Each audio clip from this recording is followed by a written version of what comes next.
Local pools should be preparing to open over Memorial Day weekend, but with so much uncertainty, many communities say they're pumping the brakes. Shelby Cassesse joins us live in Cranberry Township with details on when we may be able to dive in again. Shelby?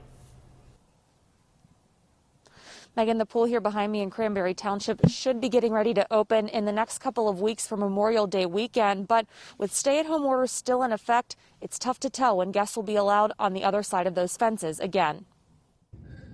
It's not looking strong on Memorial Day weekend. Cranberry Township typically spends the first weeks of May preparing their pool and the staff who runs it.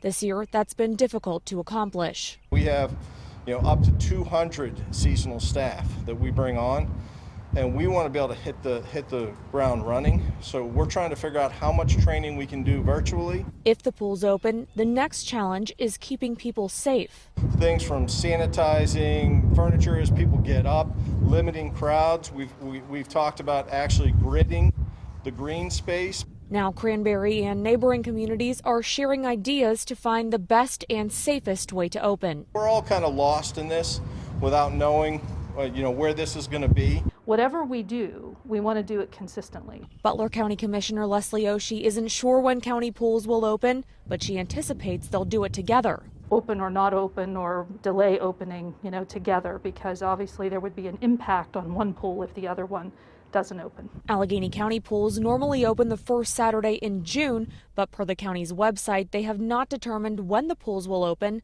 but they are currently hiring lifeguards. Now, we have heard from other communities about what they're doing to make sure they are able to safely open their pools. For example, Robinson Township has already officially delayed opening their pool past Memorial Day weekend. And then we heard from other communities like Avonworth and Shaler who say they are continuing ahead with preparations, but they are waiting for word from officials. Reporting live in Cranberry Township, Shelby Cassesse, KDKA News.